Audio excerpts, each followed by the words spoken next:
Hello friends, welcome back to my channel. मैं हूं आपकी फ्रेंड वर्षा। आज की इस वीडियो में हम बात करेंगे बीएड एंट्रेंस एग्ज़ाम के कंप्लीट पेपर की।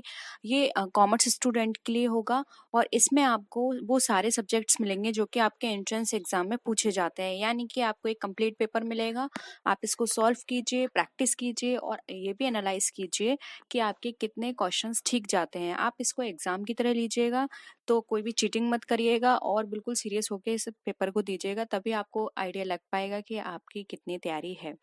तो आई होप आपको ये पेपर पसंद आएगा। पेपर को लास्ट तक सॉल्व कीजिएगा और लास्ट में ज़रूर बताइएगा कि आपको कैसा लगा। तो स्टार्ट करते हैं वीडियो को। पसंद आए तो अपने फ्रेंड्स के साथ शेयर कीजिएगा, इसको लाइक भी कीजिएगा। तो स्टार्ट करते हैं। के दौरान सही प्रकार के प्रचार रोक दिए जाते हैं कितने घंटे पहले, या क्या टाइम पीरियड होता है? तो वो है वास्तविक मतदान के 48 घंटे पहले। नेक्स्ट है विधान परिषद के सदस्य कितने वर्षों के लिए निर्वाचित होते हैं? तो ये निर्वाचित किए जाते हैं 6 वर्षों के लिए। तो ऑप्शन डी यहाँ पे राइट आंसर है। नेक्स्ट क्वेश्चन है महात्मा गांधी जी की अनुपस्थिति में भारत छोड़ो आंदोलन का नेतृत्व किसने किया था? तो ये किया था अरुण आसफ अली ने। तो ऑप्शन बी राइट आंसर है। नेक्स्ट है सोलर कुकर में किस दर्पण का प्रयोग किया जाता है? तो सोलर कुकर के अंदर जो दर्पण प्रयुक्त होता है वो होता है अवतल दर्पण। तो ऑप्शन ए राइट आंसर है। नेक्स्ट है स्वामी विवेकानंद का मूल नाम क्या है? तो इनका मूल नाम था नरेंद्र नाथ दत्त। ऑप्शन ए राइट है। नेक्स्ट क्वेश्चन पे आते हैं। भारत में ऐच्छिक चकबंदी की व्यवस्था सर्वप्रथम किस राज्य में लागू की गई? तो ये लागू की गई थी पंजाब में। ऑप्शन ए राइट है। नेक्स्ट है 1818 ईस्वी में निम्नलिखित में से किसने कलकत्ता में आत्मीय सभा का स्थापना की? तो इस सभा की स्थापना की राम मोहन राय ने। तो ऑप्शन बी राइट आंसर है। नेक्स्ट क्वेश्चन पे आते हैं। भारतीय संविधान द्वारा अवशिष्ट अधिकार किसे प्रदान किए गए हैं? तो ये अधिकार दिए गए हैं संघ को। तो ऑप्शन ए राइट आंसर है। नेक्स्ट क्वेश्चन पे आते हैं। बक्सर युद्ध के बाद बंगाल और बिहार में द्वैत शासन कब लागू किया गया था? तो लागू किया गया था 1765 ईस्वी में। नेक्स्ट है भारत में हाईटेक सिटी की स्थापना किस शहर में की गई? तो ये की गई थी हैदराबाद में। तो ऑप्शन डी राइट आंसर है। नेक्स्ट क्वेश्चन है वास्को डी गामा का स्वागत करने वाली भारतीय शासक कौन था?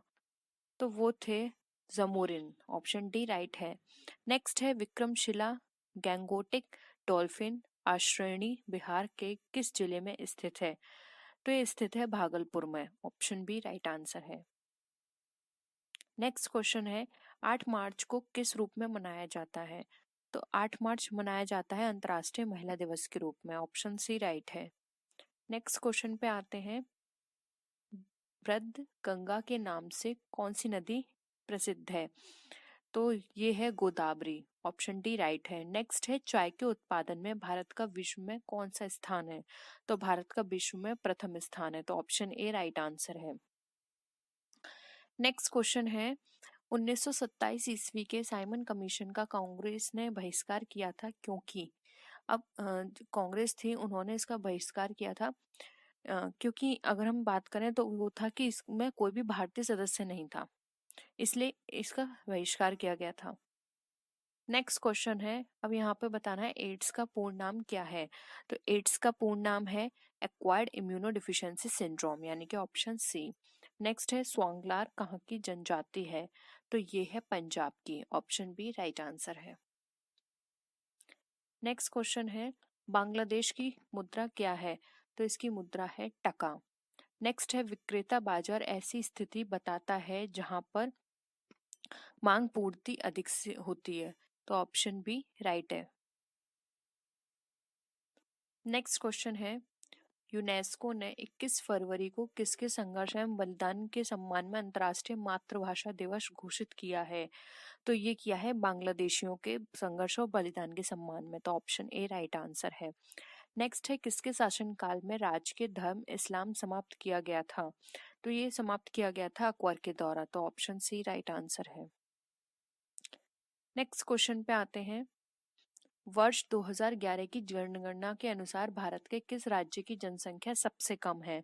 तो इसका राइट आंसर है डी सिक्किम। फ्रेंड्स 2011 की जो जनगणना है वो आप पूरी तरह से पढ़ लीजिए।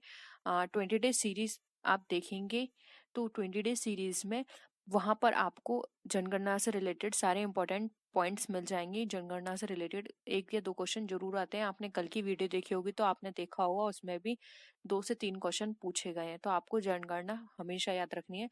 ये 10 साल बाद होती है, तो अभी जो लास्ट की है 2011 की, इससे क्वेश्चंस बहुत बनेंगे, तो आपको इसको पढ़ना है। नेक्स्ट है श्रृंगेरी, बद्रीनाथ, द्वारका और पुरी में 4 मठ स्थापित किए गए थे इनके द्वारा। तो इसका राइट आंसर है यहाँ पे ऑप्शन नंबर सी, आदि शंकराचार्य के द्वारा। नेक्स्ट क्वेश्चन है क्रेटर किसे कहते हैं? तो इसका राइट आंसर है ऑप्शन ए, ज्वालामुखी शीर्ष पर स्थित कीप आकार के गर्त को क्रेटर कहा जाता है। नेक्स्ट क्वेश्चन है अ पैसेज टू इंडिया नामक पुस्तक किसने लिखी है? तो ये पुस्तक लिखी है E.M. फोस्टर ने। तो ऑप्शन सी राइट है। नेक्स्ट क्वेश्चन है मैग्नीशियम एक मिश्र धातु है। ये मैग्नीशियम और टिन की मिश्र धातु होती है। तो ऑप्शन बी राइट है। नेक्स्ट है उत्तर प्रदेश में जैन एवं बौद्ध दोनों धर्मों का एक प्रसिद्ध तीर्थ स्थल है। राइट आंसर है सी, कौशाम्बी। नेक्स्ट क्वेश्चन है कर्नाटक का युद्ध किन पक्षों के बीच हुआ था? तो ये हुआ था अंग्रेजी और फ्रांसीसी के बीच। नेक्स्ट है देवदास उपन्यास के रचनाकार कौन है? तो इसके रचनाकार हैं शरत चंद्र चट्टोपाध्याय। तो ऑप्शन बी राइट आंसर है। नेक्स्ट क्वेश्चन है नंदा देवी राष्ट्रीय उद्यान किस राज्य में स्थित है? तो ये उत्तराखंड में स्थित है। नेक्स्ट है जनवरी को जन्मदिवस मनाया जाता है किसका? तो जनवरी में मनाया जाता है गुरु गोविंद सिंह का जन्मदिन। नेक्स्ट है राज्यसभा के सदस्यों का निर्वाचन कितनी अवधि के लिए होता है? तो ये किया जाता है 6 वर्ष के लिए। ऑप्शन डी राइट आंसर है। नेक्स्ट क्वेश्चन है विश्व प्रसिद्ध दांत का मंदिर कहाँ स्थित है? तो ये स्थित है कैंडी में। तो ऑप्शन सी राइट है। नेक्स्ट है मेहरौली लौह स्तंभ कहाँ स्थित है? तो ये स्थित है नई दिल्ली में। ऑप्शन डी यहाँ पे राइट आंसर है। नेक्स्ट है संविधान के अंतर्गत निम्न में से कौन सा एक मौलिक अधिकार है? तो इसका राइट आंसर है ए, शिक्षा का अधिकार। नेक्स्ट क्वेश्चन है पाल वंश का संस्थापक कौन था? तो इसके संस्थापक थे गोपाल। ऑप्शन ए राइट है। नेक्स्ट है हमारे शरीर में कुल कितनी मांसपेशियां होती हैं? बहुत ही सिंपल क्वेश्चन है फ्रेंड्स। एक मांसपेशियों का बहुत पूछा जाता है हमारे शरीर में, और एक हड्डियों का बहुत पूछा जाता है क्वेश्चन। मांसपेशियां हैं 656। तो ऑप्शन बी यहाँ पे राइट आंसर है। नेक्स्ट क्वेश्चन है उच्च न्यायालय के न्यायाधीश अपना त्यागपत्र किसको देता है? तो वो देता है राष्ट्रपति को। तो ए यहाँ पे राइट आंसर है। भारत की जनसंख्या वृद्धि में योगदान देने वाला प्रमुख कारक कौन सा था? तो वो थे निम्न मृत्यु दर। ऑप्शन बी यहाँ पे राइट आंसर है। नेक्स्ट है किस संविधान संशोधन ने मूल अधिकारों के ऊपर नीति निर्देशक सिद्धांत का आधिपत्य दिया? तो वो दिया था 42वां संशोधन में। तो यहाँ पे ऑप्शन ए राइट आंसर है। इसको मिनी कॉन्स्टिट्यूशन के नाम से भी जाना जाता है। नेक्स्ट है एलोरा स्थित गुफाएं एवं शैलकृत मंदिर किससे संबंधित हैं? तो ये इनमें से किसी से भी संबंधित नहीं है। ये नेक्स्ट क्वेश्चन है निम्न में से कौन सा वन आधारित उद्योग नहीं है? तो राइट आंसर है ए, सीमेंट उद्योग। नेक्स्ट है कोंकण रेल मार्ग की कुल दूरी कितनी है? तो राइट आंसर है बी, 760 किलोमीटर। नेक्स्ट है हेलीकॉप्टर का आविष्कार किसने किया था? फ्रेंड्स आविष्कार से भी बहुत क्वेश्चंस पूछे जाते हैं, तो आपको कुछ इंपॉर्टेंट आविष्कार से वो जरूर पढ़ने हैं। तो इसको किया था कॉकरेल ने। नेक्स्ट क्वेश्चन पे आते हैं पानीपत की तीसरी लड़ाई किस वर्ष हुई थी? तो ये हुई थी 1761 ईस्वी में। तो ऑप्शन सी राइट आंसर है। नेक्स्ट है धरातल के सर्वाधिक भाग पर निम्नलिखित में से किस चट्टान का विस्तार पाया जाता है? तो ऑप्शन बी राइट आंसर है, अवसादी चट्टान का। नेक्स्ट क्वेश्चन पे आते हैं। अब यहाँ पर हमें दे रखा है पंचायती राज विषय है। पंचायती राज जो है वो किसका विषय? समवर्ती सूची, केंद्र की सूची, राज्य की सूची या फिर विशेषाधिकार? तो इसका राइट आंसर है यहाँ पे ऑप्शन नंबर सी, राज्य की सूची में। नेक्स्ट क्वेश्चन पे आते हैं। भोपाल त्रासदी के दौरान कौन सी गैस निकली थी? तो ये राइट आंसर है इसका ऑप्शन डी, मिथेल आइसोथायोसाइनेट। ये बहुत ही इंपॉर्टेंट क्वेश्चन है, ये भी क्वेश्चन बहुत पूछा जाता है, भोपाल त्रासदी में कौन सी गैस निकली थी। नेक्स्ट है सांकेतिक मुद्रा का प्रचलन किस शासक के ने प्रारंभ किया था? तो इसका राइट आंसर है डी, मोहम्मद बिन तुगलक ने। स्टार्ट करते हैं आज का प्रैक्टिस सेट फ्रेंड्स। इसमें हमें 4 विकल्प दिए हुए हैं, इनमें से शुद्ध वर्तनी का हमें चयन करना है। अहिल्या, अहिल्या, अहिल्या या फिर अहिल्या। तो फ्रेंड्स इसमें अगर हम शुद्ध वर्तनी की बात करें तो इसका जो राइट आंसर है यहाँ पे वो है यहाँ पे ऑप्शन नंबर बी, जो कि है अहिल्या। नेक्स्ट आते हैं क्वेश्चन नंबर 2। तो देखिए वक्रता, वक्रता, वक्रतिता या फिर वक्रतता दिया हुआ है, तो इसमें जो राइट वे है लिखने का वो है ऑप्शन नंबर ए, वक्रता। नेक्स्ट आते हैं। अब यहाँ पे हमसे पूछा गया है इस क्वेश्चन में विलास किस प्रत्यय का प्रयोग हुआ है? तो फ्रेंड्स लास्ट में देखिए विलास आस की आवाज आ रही है, इसलिए यहाँ पे ऑप्शन बी राइट आंसर है। नेक्स्ट है उपयुक्त पर्यायवाची शब्दों में हमें यहाँ पे बताना है किनारे का क्या पर्यायवाची शब्द होगा। तो फ्रेंड्स किनारे में यहाँ देखें तो इसका पर्यायवाची शब्द है तीर, इसलिए यहाँ पे ऑप्शन बी जो है वो यहाँ पे राइट आंसर है। नेक्स्ट आते हैं। अब यहाँ पे दिया हुआ है हमारा वृक्ष। तो देखिए फ्रेंड्स वृक्ष में जो पर्यायवाची शब्द यूज हुआ है वो है बिटअप, तो ऑप्शन सी यहाँ पे हमारा राइट है। नेक्स्ट आते हैं बादल। तो फ्रेंड्स बादल में यहाँ जो पर्यायवाची शब्द है वो है इसका मेघ, मेघ माने बादल। नेक्स्ट है। अब यहाँ पे हमसे पूछा गया है ऐसा निम्नलिखित में से किस शब्द में गुण संधि नहीं है? नरेंद्र, परमेश्वर, परोपकार या फिर विद्यार्थी। तो फ्रेंड्स यहाँ पे इसका राइट आंसर है विद्यार्थी। विद्यार्थी में गुण संधि नहीं है, यहाँ पर इसमें दीर्घ संधि है, इसलिए यहाँ पे ऑप्शन डी राइट आंसर है। अब नेक्स्ट बताना है इनमें से विलोम शब्द का, ऋतु का विलोम शब्द क्या होता है? तो फ्रेंड्स बात करें ऋतु के विलोम शब्द की तो वो यहाँ पे अनऋतु हो जाएगा, लेकिन इसको लिखने का तरीका ये होता है अनऋतु। ठीक है, ऊ की मात्रा आएगी ता में, अनऋतु।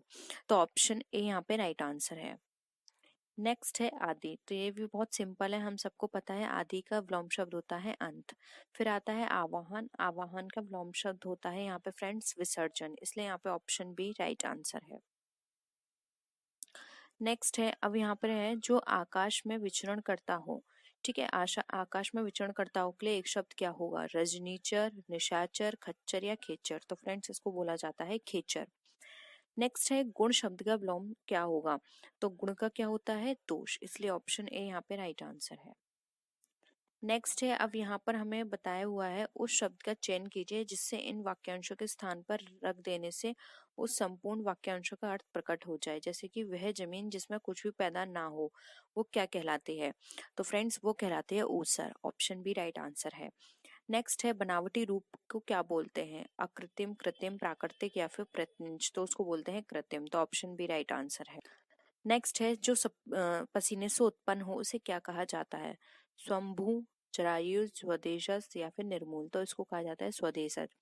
नेक्स्ट है चट्टान निम्न शब्द किस लिंग से संबंधित है? पुल्लिंग, स्त्रीलिंग, नपुंसकलिंग या इनमें से कोई नहीं। तो चट्टान है स्त्रीलिंग से संबंधित। नेक्स्ट आते हैं। अब यहाँ पर हमें संधि विच्छेद बताना है। षण्मार्ग का संधि विच्छेद क्या होगा? तो फ्रेंड्स इसका जो राइट आंसर है यहाँ पे वो है यहाँ पे ऑप्शन नंबर डी, षट प्लस मार्ग। नेक्स्ट है मनोरथ। तो फ्रेंड्स मनोरथ का संधि विच्छेद होगा मनः धन रथ, तो ऑप्शन बी यहाँ पे हमारा राइट आंसर है। नेक्स्ट आते हैं हरीश। हरीश का संधि विच्छेद क्या होगा? तो फ्रेंड्स यहाँ पे हरीश का संधि विच्छेद होगा हरि प्लस ईश। नेक्स्ट है उज्जैनी में कौन सा उपसर्ग है? उप, अप, अपि या उत। तो यहाँ पे इसका right answer option number D, उत।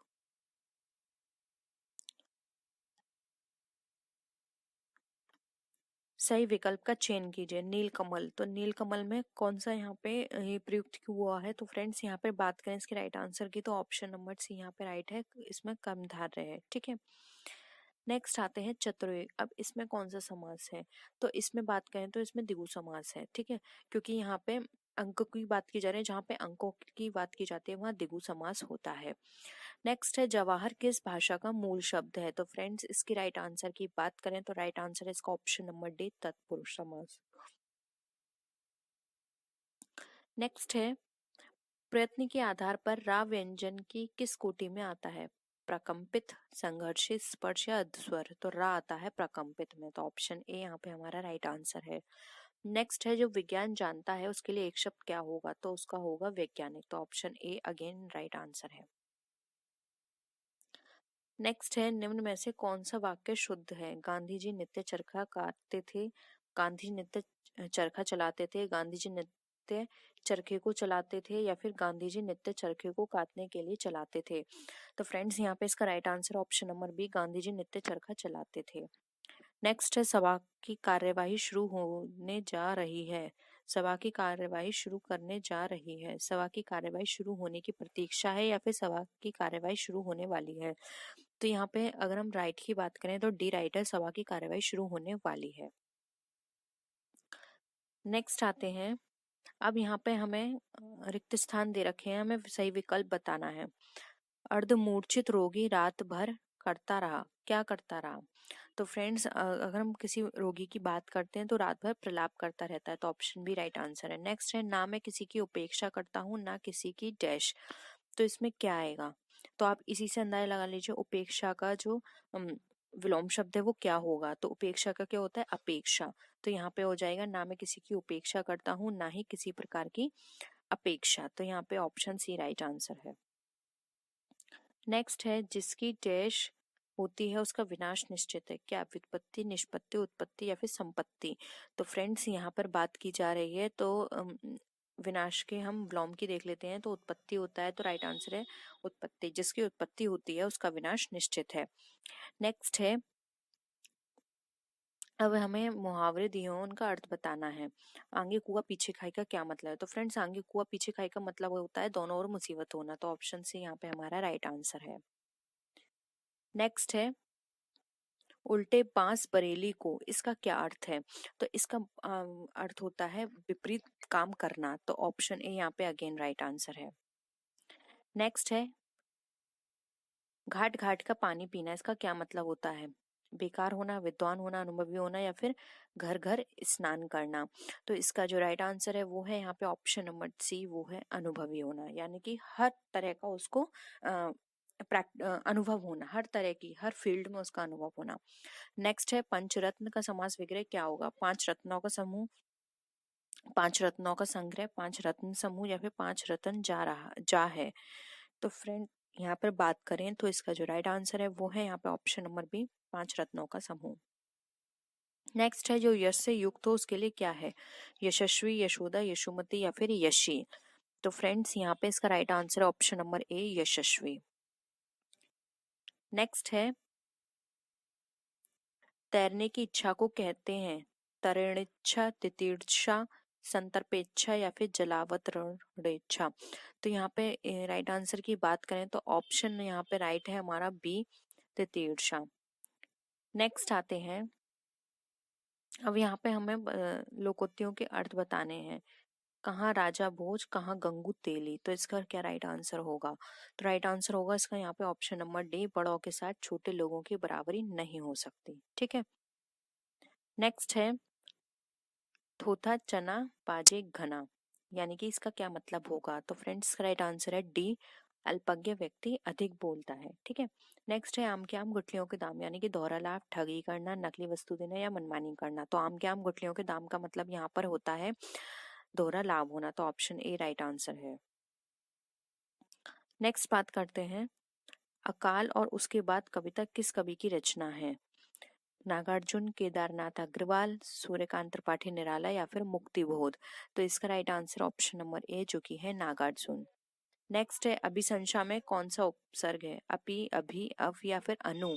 तो इसका right answer option number B, इसमें अभि उपसर्ग है। नेक्स्ट आते हैं महात्मा शब्द में प्रयुक्त समास कौन सा है। तो फ्रेंड्स का राइट आंसर है बी, इसमें है कर्मधारय समास। नेक्स्ट आते हैं हंसना क्रिया क्या है, सकर्मक, अकर्मक, प्रेरणार्थक या फिर संयुक्त। तो इसका राइट आंसर है सी, प्रेरणार्थक। नेक्स्ट आते हैं रक्त है या है नसों में क्षुद्र पानी जांच कर तू झीस दे दे कर जवानी। इन पंक्तियों में कौन सा रस सृजित होता है। वीर, विभत्स रस, रौद्र रस या फिर श्रृंगार रस। तो इसमें इसका right answer option number A वीर रस। नेक्स्ट आते हैं, हिमालय से गंगा निकलती है, इस वाक्य में प्रयुक्त कारक विभक्ति क्या है? करण, अपादान, संपन्न या अधिकरण? Friends, right answer option number B अपादान कारक। नेक्स्ट है, मोहन ने कहा कि वह नहीं आएगा, इस वाक्य में मोहन ने कहा क्या है? उपवाक्य, सरल वाक्य, 33 या फिर संयुक्त वाक्य? तो इसमें इसका राइट आंसर है ऑप्शन नंबर ए, ये एक तरह का उपवाक्य है। ठीक है, मोहन ने कहा कि। नेक्स्ट आते हैं, उत्पत्ति की दृष्टि से शब्दों का भेद निम्न में से कौन है? तत्सम, तद्भव, देशज या फिर योग ऋण? तो फ्रेंड्स, उत्पत्ति की दृष्टि से बात करें यहाँ पर तो इसका right answer option number D, ये एक तरह का योग ऋण है। ठीक है, नेक्स्ट है, तुलनात्मक विशेषण की हिंदी में कितनी अवस्थाएं होती हैं? 2, 3, 4 या केवल एक? तो इसकी होती हैं 3, तो ऑप्शन बी राइट आंसर है।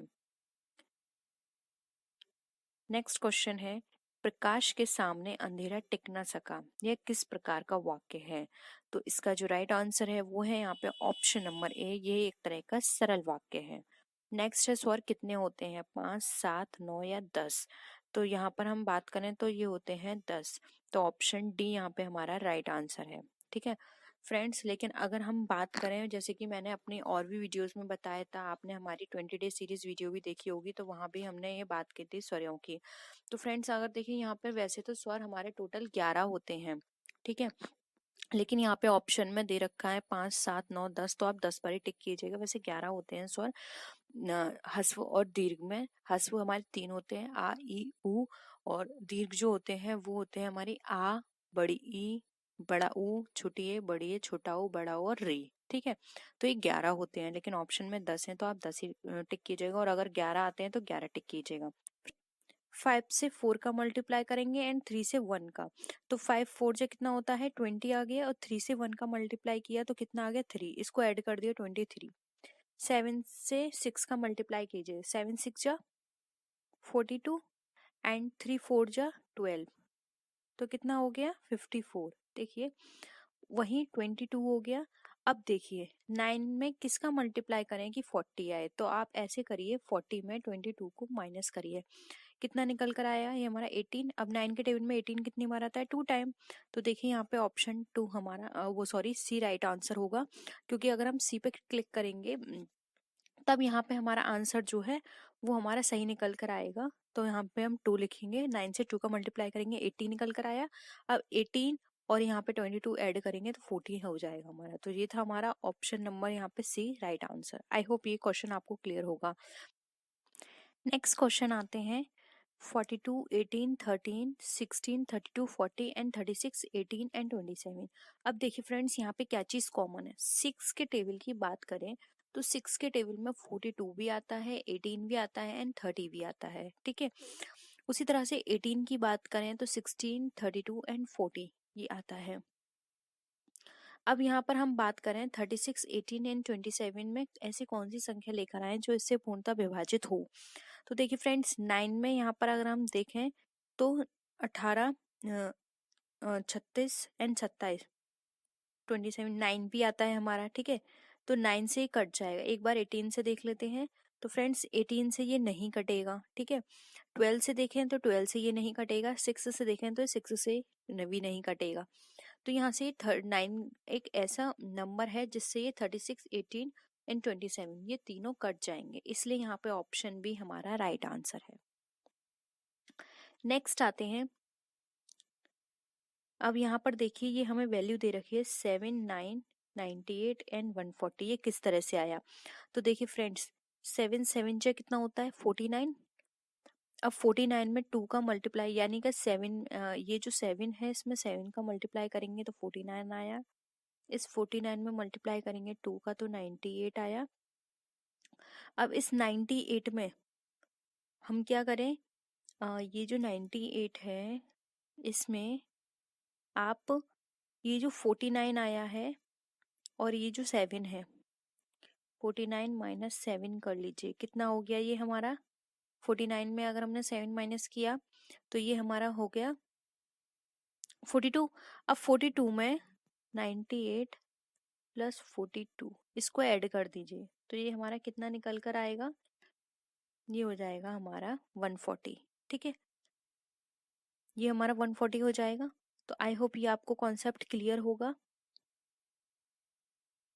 ठीक है, नेक्स्ट आते हैं।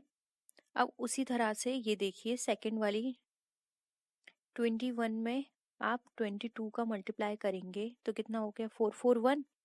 अब इस 441 में 2 का मल्टीप्लाई करेंगे तो कितना हो जाएगा 882।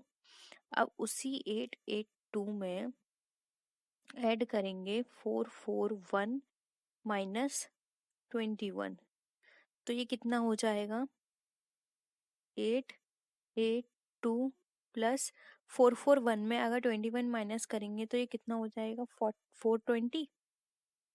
तो ये कितना निकल कर आएगा 1302। तो देखिए ये भी हमारा सही है। अब उसी तरह से अब हम ये थर्ड निकालते हैं। ये 15 है, 15 में क्या करेंगे 15 का ही मल्टीप्लाई, कितना आ गया 225। अब इस 225 में मल्टीप्लाई करेंगे 2 का तो ये कितना निकल कर आएगा हमारा 450। अब इस 450 में प्लस करेंगे हम यहाँ पे 225 माइनस कितना करेंगे इस वाले 15 को, तो ये कितना आ गया 450 में अगर हम इसको माइनस प्लस करें ये कितना निकल कर आया हमारा 1210। तो देखिए फ्रेंड्स ये कितना निकल कर आया 660। ठीक है, तो देखिए 660 ऑप्शन डी में है, तो ऑप्शन डी यहाँ पे हमारा राइट आंसर है। थोड़ा बड़ा कॉन्सेप्ट है क्योंकि इस तरह के क्वेश्चंस में थोड़े इसी तरह घुमा फिरा के कॉन्सेप्ट दिए होते हैं।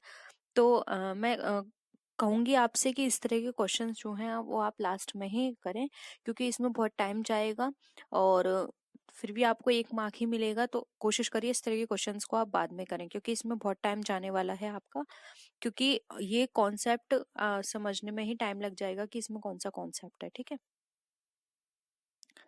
Z26 आपको याद होनी चाहिए। A to Z में A1 A पर आता है, B2 पर आता है, C3 पर आता है, तो इस तरह 26 तक क्या क्या आएगा। ठीक है, तो ये हमको लास्ट में पता है 26 होते हैं अल्फाबेट, इसलिए Z पे 26 हो गया। नेट हमारा 39 है और NUT किससे होगा, तो देखिए नेट 39 किस तरह से आया। N हमारे कितने नंबर पर आता है 14 पर, N 14 पर आता है। उसके E हमारा किस पर आता है, E आता है हमारा 5 पर, और उसके बाद T हमारा किस पर आता है 20 पर। अब देखिए फ्रेंड्स इसको ऐड कर लीजिए तो ये कितना हो गया 39। तो उस हिसाब से NUT निकालना है, तो ये हो गया 14 प्लस U हमारा कितने नंबर पर आता है, U आता है हमारा 21 पर, और T हमारा कितने पर आता है 20 पर। तो अब इन तीनों को ऐड कर लीजिए, ये कितना हो गया 2 5 5, ये हो गया 55। तो देखिए ऑप्शन सी राइट आंसर है 55। नेक्स्ट आते हैं। अब देखिए फ्रेंड्स यहाँ पे हमें लिखा हुआ है कॉन्शियसली, इसको इस कोड में लिखा गया है सॉइल को कैसे लिखा जाएगा। तो देखिए फ्रेंड्स एक बार यहाँ देख लीजिए CDEOLMNOP।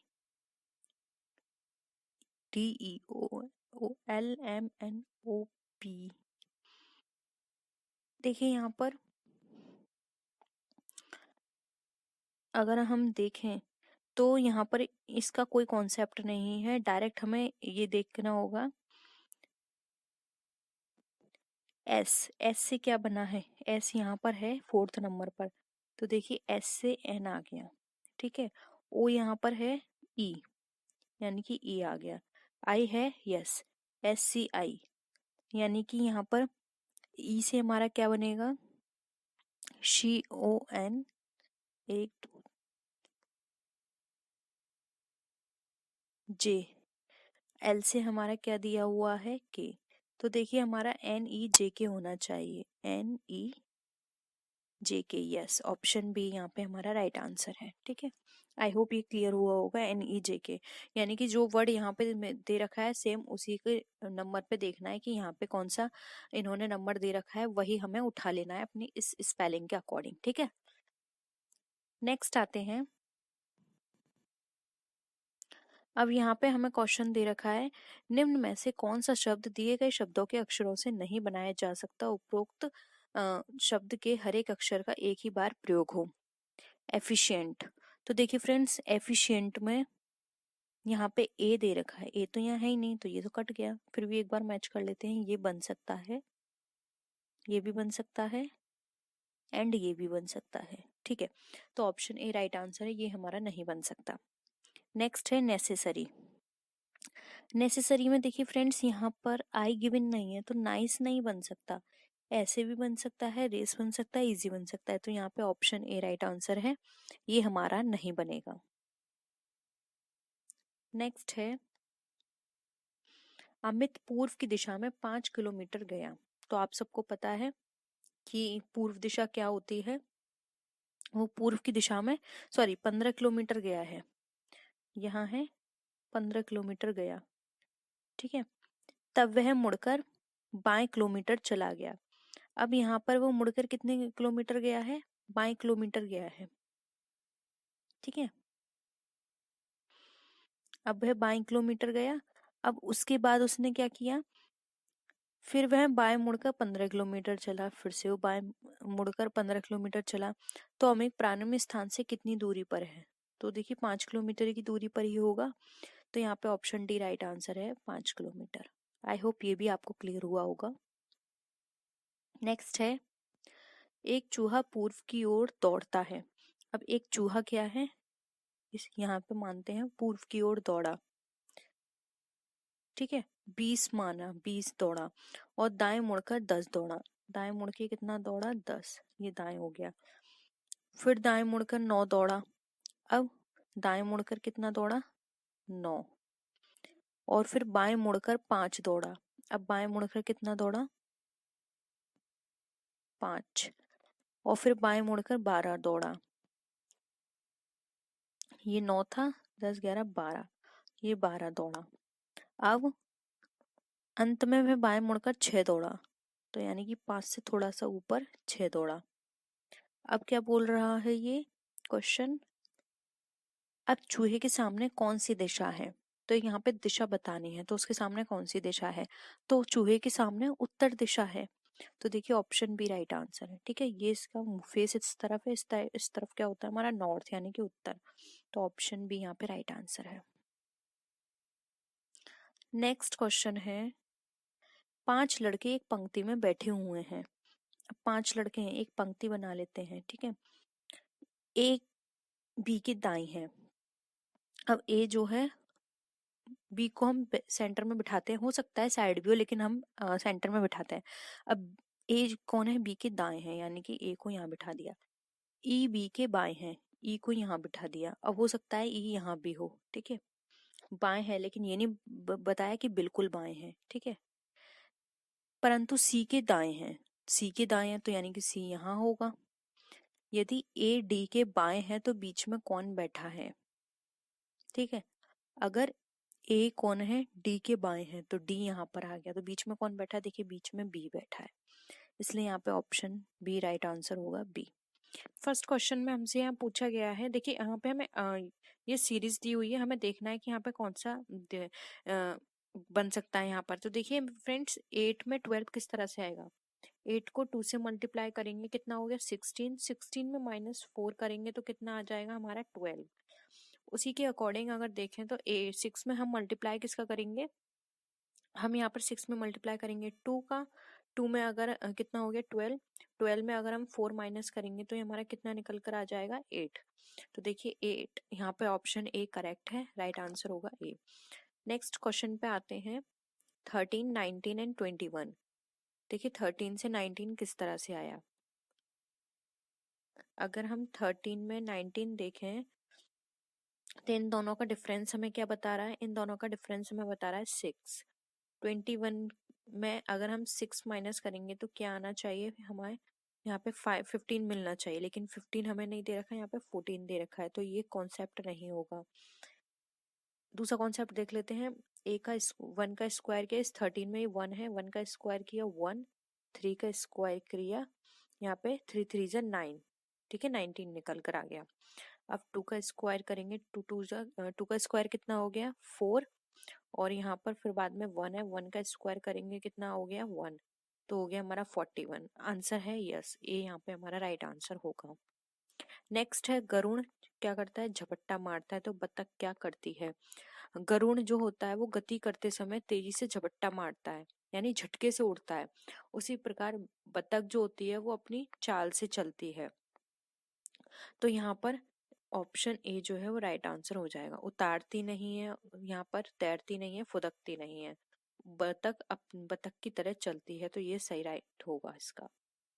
नेक्स्ट है, अब देखिए यहाँ पे एप्पल में 15 दे रखा है, तो ऑरेंज से क्या होगा। तो पहले ये देख लेते हैं एप्पल से 15 कैसे बना। तो देखिए ए जो है वो किस नंबर पर आता है 1 पर।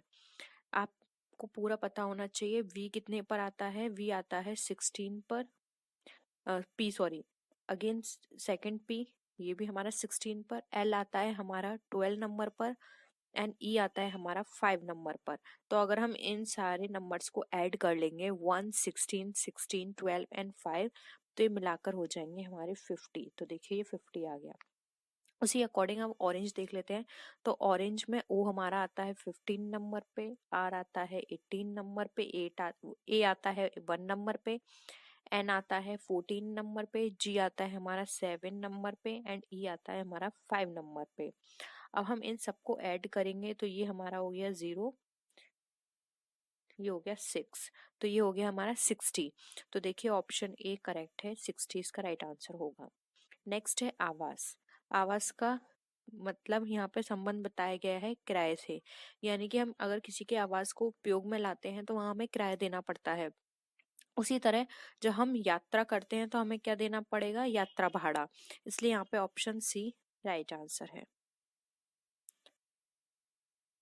नेक्स्ट है अग्नि से धुआं। अग्नि जहां लगती है वहां धुआं निकलता है। बच्चे विद्यालय, बादल से वर्षा, चांद से आकाश और जूता से पॉलिश। तो देखिए यहाँ पर अग्नि से जिस तरह धुआं निकलता है उसी तरह से जब बादल होते हैं तो वहां बारिश होती है। बच्चे से विद्यालय कोई कॉन्सेप्ट नहीं निकल रहा, चांद से आकाश नहीं, चांद से अगर यहाँ पर रोशनी होता तो हम मान सकते थे, लेकिन कभी कभी रोशनी भी नहीं निकलती। जूते से पॉलिश ये भी सेंस नहीं है, इसलिए ऑप्शन बी राइट होगा।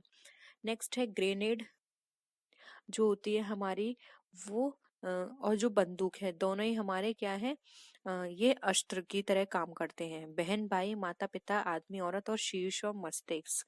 तो देखिए उसी तरह से हमारे शीर्ष और मस्तिष्क जो है वो संवेदी अंग है, ठीक है। तो ऑप्शन डी राइट आंसर है, ये भी हमारी मदद करते हैं सोचने समझने में। नेक्स्ट आते हैं TSH। तो देखिए ऐसे लिख लेते हैं TSH। इसका संबंध किससे बताया गया है, IRQ, IR और Q से। तो यहाँ पे देखिए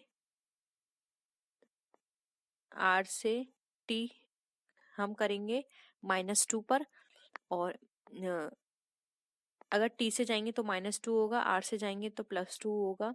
तो T से R पे गए -2, S से हम Q पर जाएंगे -2, और H से जाएंगे तो +1। उसी तरह QPK लिख लेते हैं।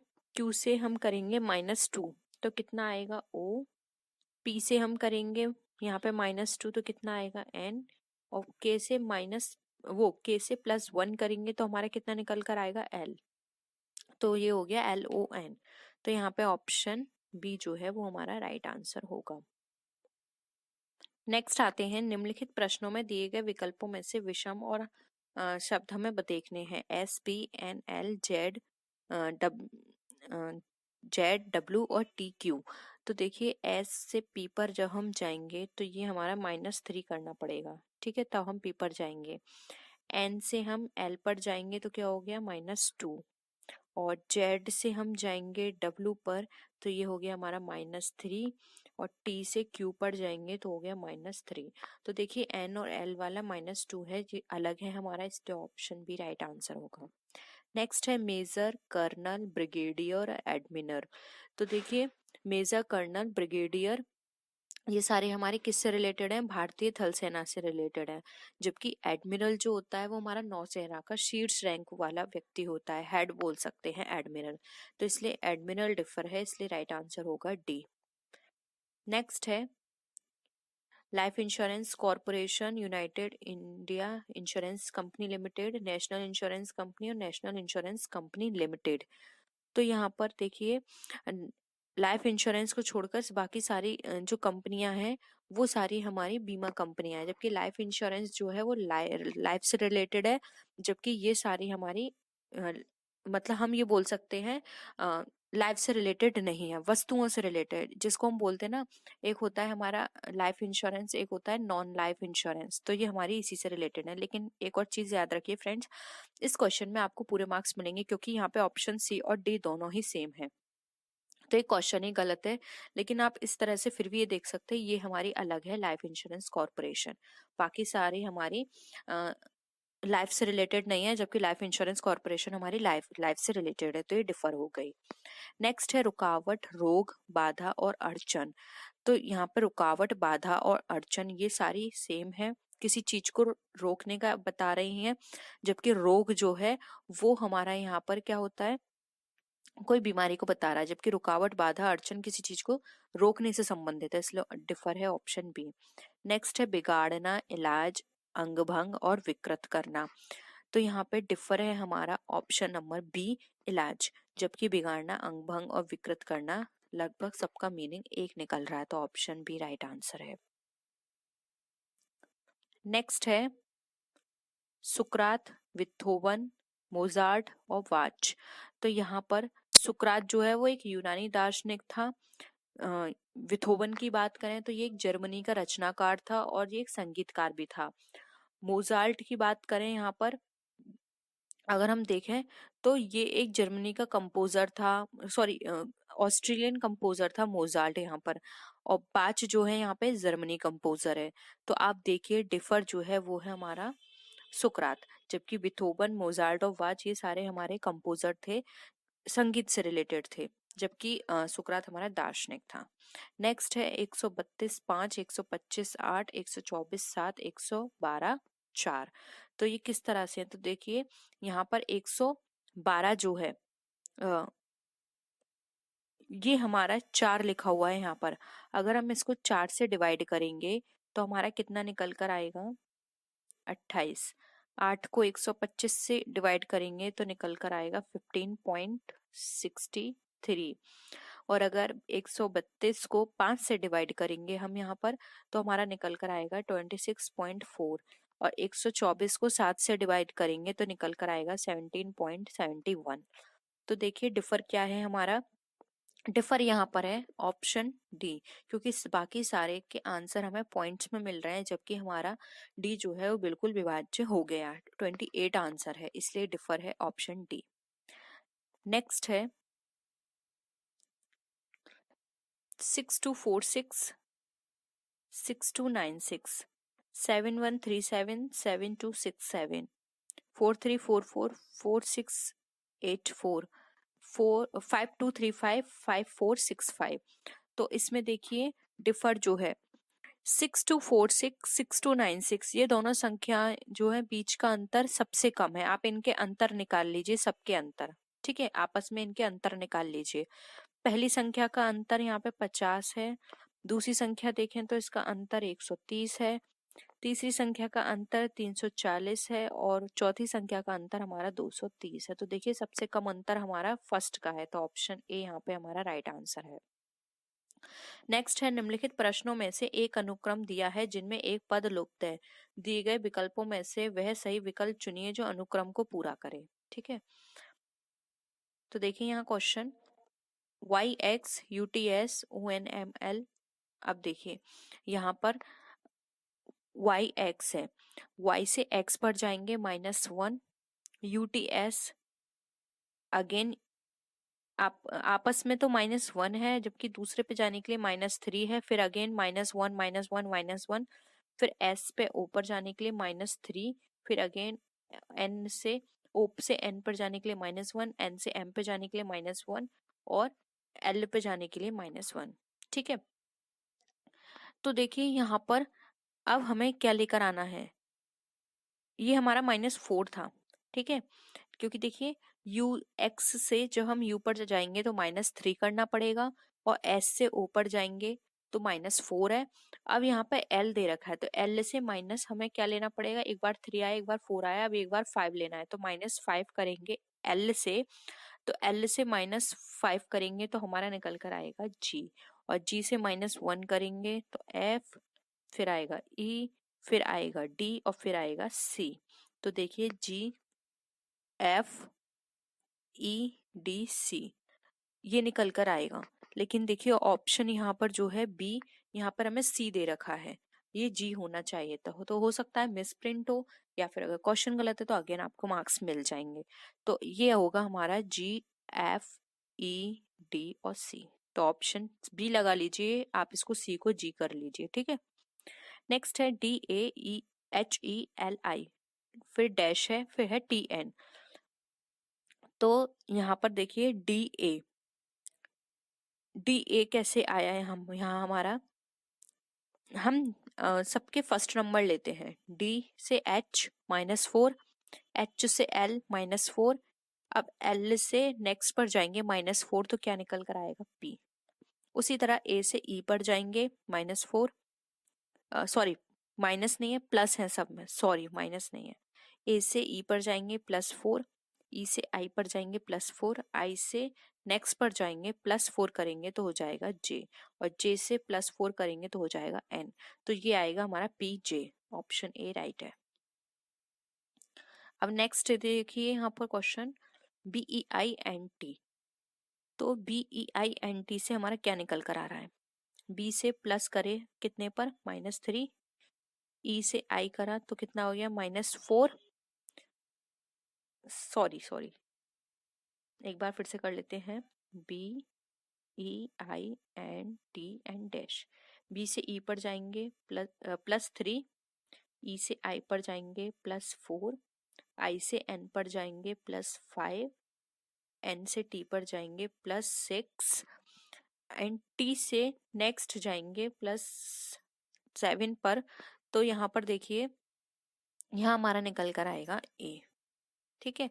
तो यहाँ पे ऑप्शन सी राइट आंसर हो जाएगा, 3, 4, 5, 6 एंड 7, तो ऑप्शन ए राइट है। Production will be maximum when, यानी कि जब टोटल प्रोडक्शन जो है वो मैक्सिमम कब होगा। ऑप्शंस है मार्जिनल प्रोडक्शन इज मैक्सिमम, यानी कि जो मार्जिनल प्रोडक्शन है वो हमारा मैक्सिमम होगा। सेकंड है एवरेज प्रोडक्शन मैक्सिमम, थर्ड है marginal production is 0, and D option है हमारा average production is equal to marginal production, यानी कि जब एवरेज प्रोडक्शन और मार्जिनल प्रोडक्शन इक्वल होगा तब हमारा टोटल प्रोडक्शन मैक्सिमम होगा। तो बताइए फ्रेंड्स क्या होगा राइट आंसर। राइट आंसर है मार्जिनल प्रोडक्शन इज 0, तब हमारा टोटल प्रोडक्शन मैक्सिमम जाएगा। नेक्स्ट ऑप्शन क्वेश्चन है which of the following concept is considered as a myth, यानी कि ऐसी कौन सी कॉन्सेप्ट है जो कि एक मिथ की तरह कंसिडर की जाती है। ऑलिगोपॉली, परफेक्ट कंपटीशन, मोनोपॉली या इम्परफेक्ट कंपटीशन।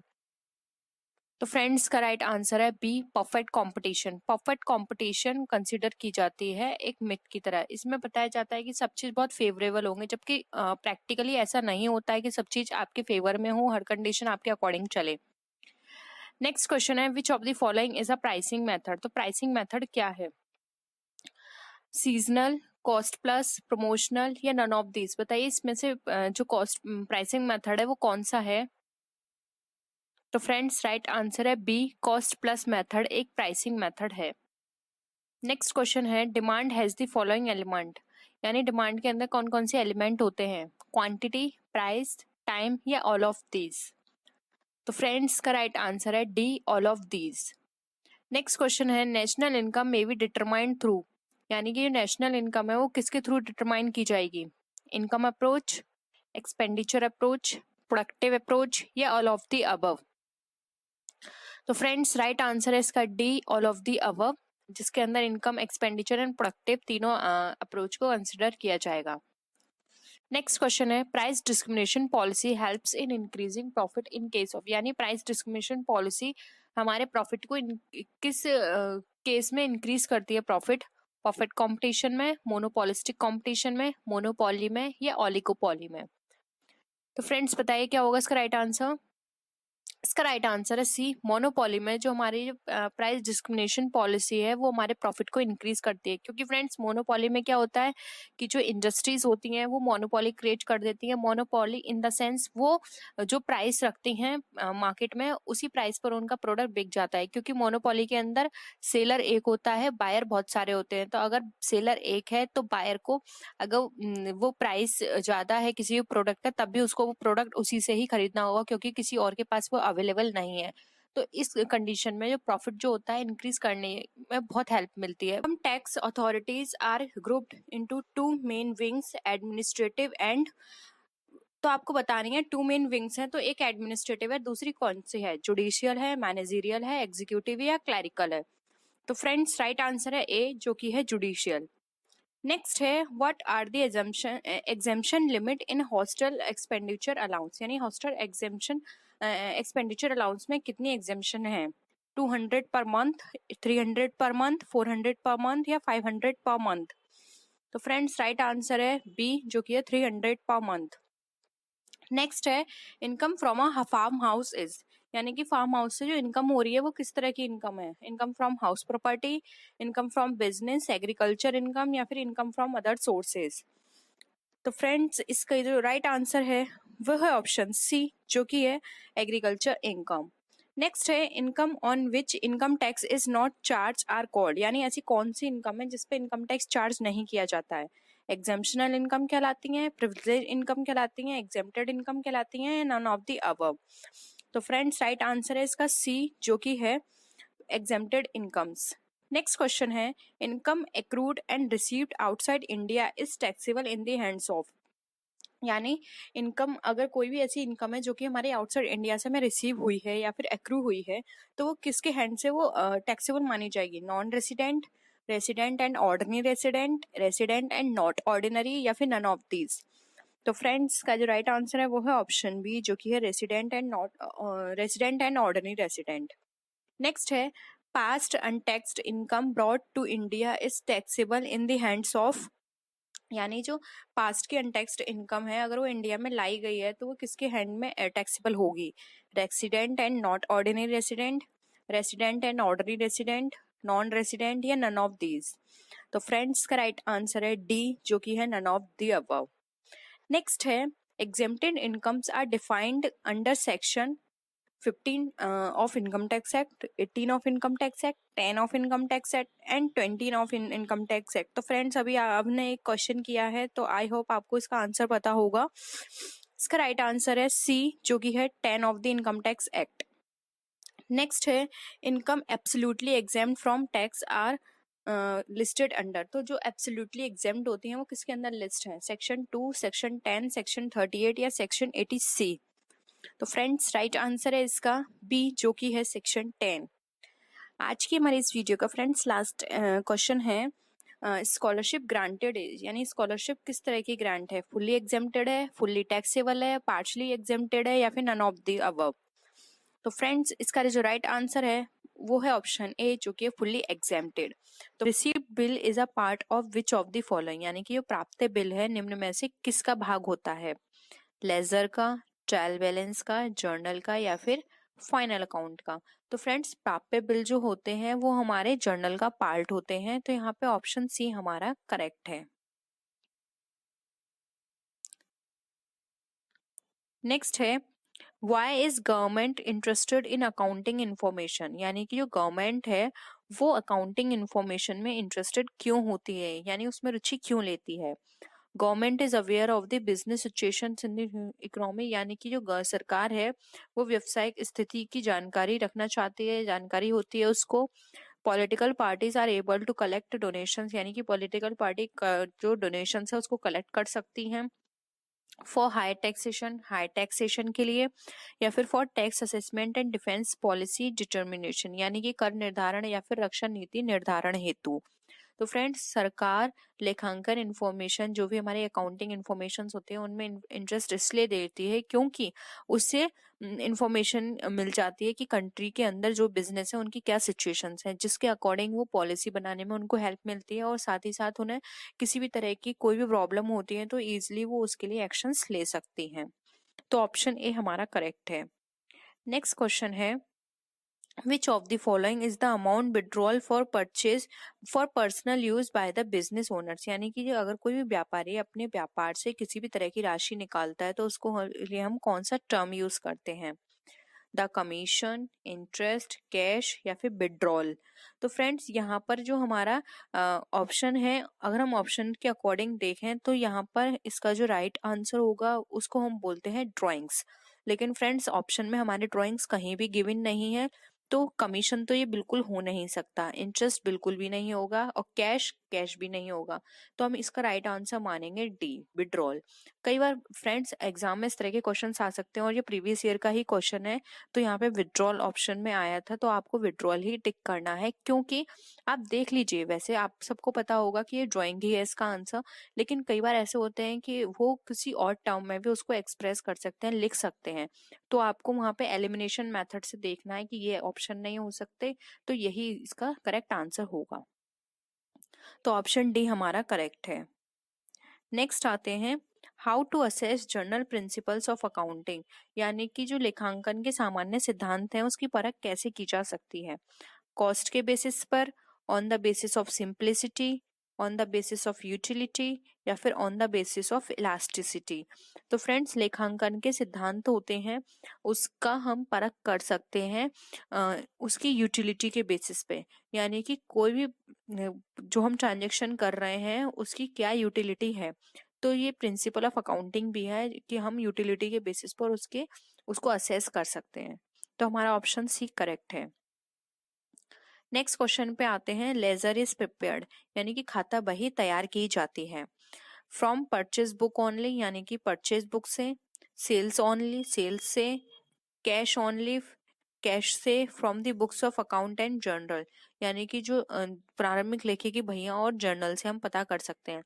तो फ्रेंड्स खाता बही हम तैयार कर सकते हैं from the books of accounts and journals, यानी कि जर्नल से या फिर हमारे जो हमारे अकाउंटिंग की बुक्स होती हैं उनसे हम अपने लेजर को प्रिपेयर कर सकते हैं। तो ऑप्शन डी हमारा करेक्ट है। नेक्स्ट क्वेश्चन पे आते हैं the process of capital formation depends, यानी कि जो कैपिटल फॉर्मेशन है उसकी प्रोसेसिंग किस पर डिपेंड करती है, नेशनल इनकम पे, at the expense, on foreign add या फिर वी सेविंग। तो फ्रेंड्स अगर हम बात करें कैपिटल फॉर्मेशन की कि वो किस पे निर्भर करती है, तो फ्रेंड्स कैपिटल फॉर्मेशन हमारी निर्भर करती है सेविंग्स पे, कि हम कितना सेव करके चल रहे हैं, क्योंकि सेव करेंगे तभी हमारी कैपिटल फॉर्मेट होगी, उसका फॉर्मेशन होगा। तो यहाँ पे ऑप्शन डी हमारा करेक्ट है। नेक्स्ट क्वेश्चन पे आते हैं contains the word attainment, attainment word जो है वो किसके लिए यूज किया गया है या फिर उसके अंदर क्या क्या सम्मिलित हैं, ओनली कॉमर्शियल क्रेडिटर्स, यानी कि केवल व्यापारिक लेनदार, ट्रेडर्स डेटर्स ओनली, यानी कि केवल व्यापारिक देनदार, कॉमर्शियल डेटर्स एंड रिसीवेबल्स, यानी कि व्यापारिक देनदार एवं प्राप्य बिल, या फिर trade creditors and bills receivable bill payable, यानी कि व्यापारिक लेनदार एवं देय बिल। तो फ्रेंड्स प्राप्य की हम बात करें तो इसमें सम्मिलित किए जाते हैं commercial debtors and receivable bills, क्योंकि फ्रेंड्स कोई भी देनदार होगा तो वो हमें पैसा देगा तो प्राप्य हमारे पास आएंगी, और अगर कोई बिल्स होगा रिसीव जो हमने किया है तो उससे भी हमारी जो है अटेनमेंट होगा, यानी कि हमारे पास कुछ हम रिसीव करेंगे उनसे। तो ये दोनों ही चीजों को अटेनमेंट के अंदर इंक्लूड किया गया है। नेक्स्ट क्वेश्चन पे आते हैं which of the following determines what to do, यानी कि इनमें से कौन हमें निर्धारित करेगा कि हमें क्या करना है, हमारी पॉलिसीज, हमारा व्यू डिजाइन, प्रोसीजर या फिर एक ऑब्जेक्ट। तो फ्रेंड्स हमें क्या करना है ये हमें निर्धारण करेंगे हमारे ऑब्जेक्ट, क्योंकि ऑब्जेक्ट के बेसिस पे ही हमें एक आउटलाइन मिल जाएगी कि हमारे ये ऑब्जेक्ट है, अब हमें इस वे में चलना है, हमें इसको टारगेट करना है, इसको अचीव करना है। तो अगर हमें हमारे ऑब्जेक्ट क्लियर पता होंगे तो हमें सारी चीजें पता होंगी कि हमें क्या कैसे करना है। जैसे कि फॉर एग्जाम्पल हम यहाँ पे बीएड एंट्रेंस एग्जाम की यहाँ पे प्रैक्टिस सेट की बात कर रहे हैं, उसको डिस्कस कर रहे हैं। तो हमारा ऑब्जेक्ट क्या है कि हमें बीएड एंट्रेंस एग्जाम जो है वो क्लियर करना है। तो आपको पता है आपको क्लियर करना है, इसलिए आप ये वीडियो देखोगे। लेकिन अगर आपको लगता है कि हमारा आपको पता ही नहीं है कि आपको कौन सा एग्जाम क्लियर करना है, तो आप इस वीडियो को नहीं देखोगे। तो क्या है, आपको आपका उद्देश्य पता है, उसके अकॉर्डिंग आप वो काम कर रहे हो, यानी उसकी प्रिपरेशन कर रहे हो। तो यहाँ पे ऑप्शन डी हमारा करेक्ट है। नेक्स्ट क्वेश्चन पे आते हैं। The following is a personal account, यानी कि निम्न में से व्यक्तिगत खाता है। बिल्डिंग अकाउंट, पे अकाउंट, गुड्स अकाउंट या फिर कैपिटल अकाउंट। तो फ्रेंड्स, अगर हम व्यक्तिगत खाते की बात करें तो व्यक्तिगत खाते में वो खाते आते हैं जो कि किसी व्यक्ति को रिप्रेजेंट करते हैं या फिर व्यक्ति द्वारा बनाए गए होते हैं या फिर व्यक्ति को रिप्रेजेंट करते हैं। तो फिर यहाँ पे जो हमारा ऑप्शन डी है कैपिटल अकाउंट, ये हमारा क्रिएट किया गया है और ये एक व्यक्ति को बता रहा है या एक संस्था को बता रहा है। तो यहाँ पे कैपिटल अकाउंट हमारा राइट आंसर है। नेक्स्ट है प्रीपेड इनकम रिसीव्ड आर, यानी कि जो प्रीपेड इनकम है वो रिसीव्ड की गई है तो वो किस तरह की होती है। एक प्रॉपर्टी की तरह है, एक इनकम की तरह है, एक ऑब्लिगेशंस की तरह है या फिर नाइदर ऑफ द अबव, यानी कि इनमें से कोई नहीं है। तो फ्रेंड्स, अगर हम प्रीपेड इनकम की बात करते हैं तो ये एक ऑब्लिगेशन यानी कि एक दायित्व होती है हमारे लिए कि अब हमने इसको रिसीव कर लिया है एडवांस में, अब हमें इसके लिए ड्यूटी परफॉर्म करनी है। यानी कि कोई भी आपने इनकम रिसीव की है, आपने इनकम तो रिसीव कर ली लेकिन उसके बिहाफ पर आपने कोई काम अभी नहीं किया है, तो आपकी रेस्पॉन्सिबिलिटी आपकी, आपको वो काम करना है। तो यहाँ पे ऑप्शन आपका सी करेक्ट है। नेक्स्ट क्वेश्चन है cash account will not be affected by, जो कैश अकाउंट है वो हमारा किससे अफेक्ट नहीं होगा। ऑप्शन है कैश पेमेंट टू। फ्रेंड्स, यहाँ पे ये गलत टाइप हो गया है, आप यहाँ पे कर लीजिएगा कि जो हमने कैश पेमेंट करेंगे वो होगा हमारा क्रेडिटर को, ठीक है। तो cash payment to creditors, discount received, cash sale या फिर कैश फ्रॉम डेटर्स। तो फ्रेंड्स, हमारा जो कैश होगा जो हमारा अफेक्टेड नहीं होगा वो होगा हमारा डिस्काउंट रिसीव से। हमने किसी भी तरह की डिस्काउंट रिसीव किया है तो उससे हमारे कैश को किसी भी तरह का कोई भी अफेक्ट नहीं होगा वो हमारा। जबकि अगर कोई लेनदार यहाँ पे पेमेंट कर रहा है तो उससे अफेक्ट होगा। हमने लेनदारों को कोई पेमेंट किया है, नगद बिक्री या फिर देनदारों से कोई माल प्राप्त किया है, उससे हमारा अफेक्ट होगा, लेकिन हमारा डिस्काउंट से कोई अफेक्शन नहीं होगा। तो यहाँ पर हमारा बी करेक्ट आंसर है। नेक्स्ट आता है पेटेंट राइट्स। पेटेंट जो है वो अधिकार है कौन सा, रियल अकाउंट का या फिर पर्सनल अकाउंट, नॉमिनल लेजर या फिर ऑल दीज। तो फ्रेंड्स, जो हमारे पेटेंट होता है वो हमारा पार्ट होता है हमारे रियल अकाउंट का, यानी कि वास्तविक खाते का। तो यहाँ पे ऑप्शन 1 हमारा करेक्ट है। नेक्स्ट क्वेश्चन है only person accounts and real accounts are shown, यानी कि केवल personal accounts and real account show किए जाएंगे। तो कहाँ शो किए जाएंगे, इन द ट्रायल बैलेंस यानी कि तलपट में, इन फाइनल अकाउंट यानी कि आर्थिक चिट्ठे में, in profit and loss account या फिर ट्रेडिंग अकाउंट। तो फ्रेंड्स, अगर हम पर्सनल एंड रियल अकाउंट की बात करें तो ये सारे हमारे शो किए जाते हैं फाइनल अकाउंट के अंदर। तो यहाँ पे ऑप्शन बी हमारा करेक्ट है। नेक्स्ट क्वेश्चन पे आते हैं every transaction has an effect, यानी कि प्रत्येक लेन देन का प्रभाव पड़ता है। तो कितनी जगह पड़ता है, 3 साइड, 4 साइड, 2 साइड या फिर 5 साइड। तो फ्रेंड्स, अगर हम लेनदारों की यहाँ पे बात करें वो सॉरी किसी भी लेन देन की बात करें कि कहाँ कहाँ उनका फर्क पड़ता है, तो वो पड़ता है 2 साइड, वो credit side and debit side. क्योंकि हम सब जानते हैं कि ये बेसिक रूल है कि जितने भी ट्रांजेक्शन्स होंगे उनकी 2 साइड होंगी, एक डेबिट साइड होगी, एक क्रेडिट साइड होगी। वन साइड ट्रांजेक्शन कोई भी नहीं होगा, ना ही वो वैलिड माना जाएगा। तो सभी ट्रांजेक्शन्स के 2 साइड होंगे। नेक्स्ट है installation expenses of a new machine will be debited, यानी कि जो इंस्टॉलेशन किया गया है न्यू मशीन का वो डेबिट होगा। In cash account, cash account में, मशीन अकाउंट यानी मशीन खाते में, in profit and loss account या फिर इन एस्टैब्लिशमेंट एक्सपेंडिचर अकाउंट, यानी कि जो भी हमारा एस्टैब्लिशमेंट के टाइम पे जो एक्सपेंसेस हुए हैं उसमें, स्थापना व्यय में। तो फ्रेंड्स, यहाँ पर अगर हम बात करें कि कोई नई मशीन को हमने स्टैब्लिश किया है और उसका जो अमाउंट है वो कहाँ डेबिट किया जाएगा, तो फ्रेंड्स वो मशीन अकाउंट में किया जाएगा, क्योंकि उसका जो अमाउंट है स्टैब्लिशमेंट का उसको मशीन अकाउंट के अंदर ही इंक्लूड कर दिया जाता है मशीन के प्राइस के साथ। तो ऑप्शन बी यहाँ पे हमारा करेक्ट है। नेक्स्ट है what is the purpose of the business, यानी कि बिजनेस का क्या उद्देश्य है। यूटिलिटी जनरेशन यानी कि उपयोगिता सृजन, मेकिंग अ प्रॉफिट लाभ कमाना, सोशल रेस्पॉन्सिबिलिटी सामाजिक उत्तरदायित्व या फिर fulfilment social responsibility while making profit, यानी कि लाभ कमाते हुए सामाजिक उत्तरदायित्व को पूरा करना, यानी कि आप प्रॉफिट तो अर्न कर रहे हो लेकिन साथ में आप सर्विस भी अच्छी दे रहे हो अपनी सोसाइटी को। तो फ्रेंड्स, अगर हम बिजनेस के उद्देश्य की बात करें तो यहाँ पे ऑप्शन डी हमारा करेक्ट है, क्योंकि फ्रेंड्स किसी भी यूटिलिटी क्रिएट करना ये उद्देश्य है, लेकिन हमने ये प्राइमरी उद्देश्य नहीं कह सकते, जबकि ऑप्शंस में हमारे प्राइमरी उद्देश्य भी दिए हुए हैं, तो ये नहीं होगा। मेकिंग प्रॉफिट, प्रॉफिट नहीं बनाना, ये तो बिल्कुल भी हम नहीं कह सकते हो। और अगर हम सिर्फ सर्विस की बात करें तो वो भी नहीं है, क्योंकि हर पर्सन बिजनेस करता है प्रॉफिट अर्न करने के लिए। तो ना तो आप प्रॉफिट अर्न करें, ना ही आप पूरी तरह से आप सर्विस बेस्ड हो। आप ऐसा करें कि सर्विस भी अच्छी प्रोवाइड हो सके और आपको भी प्रॉफिट अर्न हो। तो यहाँ पे ऑप्शन डी हमारा बिल्कुल करेक्ट है, जो कि सर्विस की भी बात करता है यहाँ पे, सोशल रिस्पॉन्सिबिलिटी की, और साथ ही साथ प्रॉफिट बनाने की भी बात करता है। तो यहाँ पे ऑप्शन हमारा डी करेक्ट होगा। तो फ्रेंड्स, ये थी आज की वीडियो। आई होप आपको वीडियो पसंद आया होगा। वीडियो पसंद आया तो वीडियो को लाइक कीजिए, अपने फ्रेंड्स के साथ शेयर कीजिए, और किसी भी तरह की कोई भी प्रॉब्लम हो तो आप नीचे कॉमेंट सेक्शन में लिख सकते हैं। हम कोशिश करेंगे जल्द से जल्द उसको पूरा करने की। तो फ्रेंड्स, नेक्स्ट वीडियो में हम फिर मिलते हैं और भी अच्छी वीडियोज के साथ। तब तक के लिए बाय बाय।